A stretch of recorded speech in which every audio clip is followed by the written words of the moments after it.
So you're curious about Manhattan, Kansas. Well, that's perfect because today in this video, we're gonna go over the 5 frequently asked questions about Manhattan.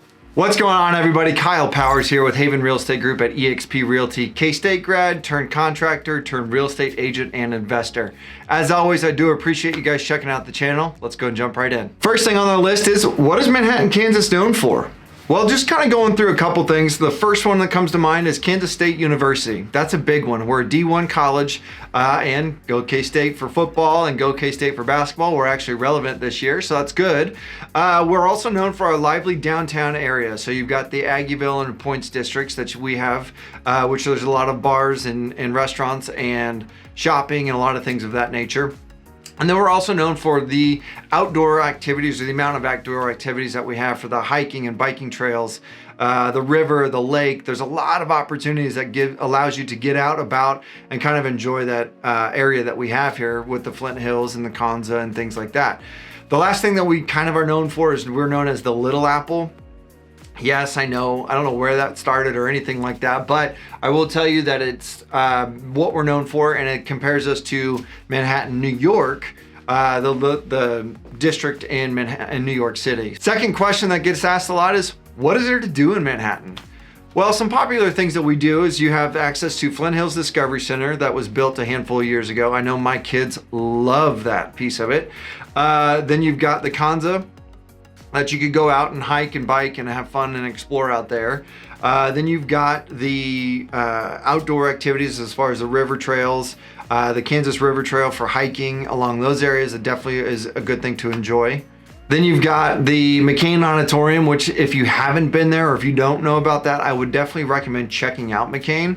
I know that the schools, my son just went to a field trip over there and there's events and shows and things that get brought in from all over the country that definitely has some really high quality performers, but it's live arts, it's performance. I know my wife and I have gone to Beatles reenactments and things like that, but it's definitely a good spot that I would highly recommend you checking out. Then the last thing on our list is the shopping and dining in the Aggieville and the Points areas that has a lot of local shops, a lot of local bike shops, a lot of local mercantile shops, things like that we are huge for supporting local.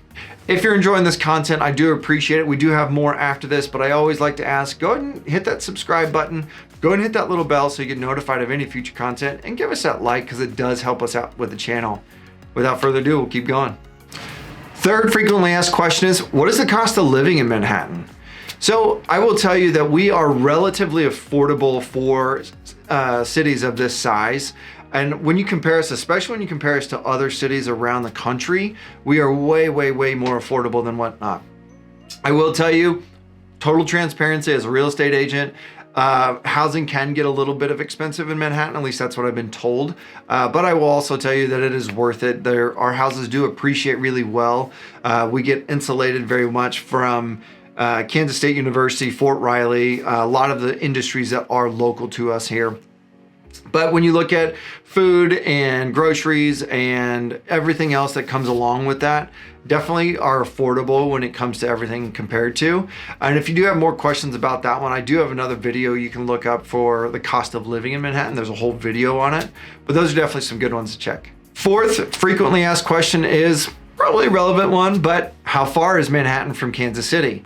Well, if you check out some of our other videos, I talk about this a lot. So we are very close, in my opinion, we are very close to these larger cities. So we are 2 hours away from Kansas City, and that gets you into downtown Kansas City.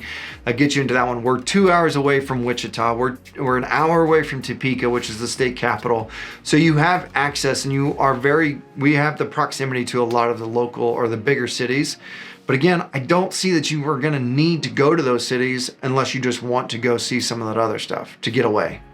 Fifth frequently asked question is, what's the weather like in Manhattan? Well, so we do have a humid continental climate.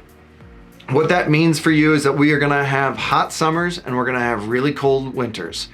Right now we are averaging, in the summers, we're averaging about 90 degrees for the temperatures. Now again, you will catch some of those weeks or days that you will have 100+ degree temperatures with high humidity. That's when it gets really sticky out, so I will say that.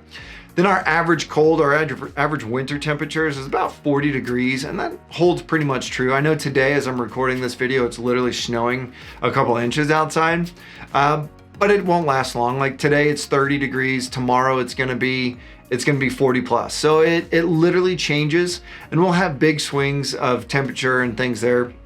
Then we do get a lot of precipitation. I mean, we do get a decent amount of rain. We do get a decent amount of snow. So we get about 30 inches per year that you can kind of plan on. I shouldn't say plan on, but definitely expect the rainy seasons to come in. As always, I do appreciate you guys checking out this channel. If you do like it and do like the content, please go and hit that subscribe button. Go and hit that little bell so you get notified of any future content, and give us that like because it does help us grow this channel. And I always like to put this in the videos. If you have questions about buying, selling, investing, or anything real estate related, please reach out to me. My number is 785-477-5485. My email is kyle@homesforsalemhk.com. And again, I really do appreciate you guys checking out the videos. And if you have anything or need anything, put it in the comments below. We'll get you taken care of. Until next time.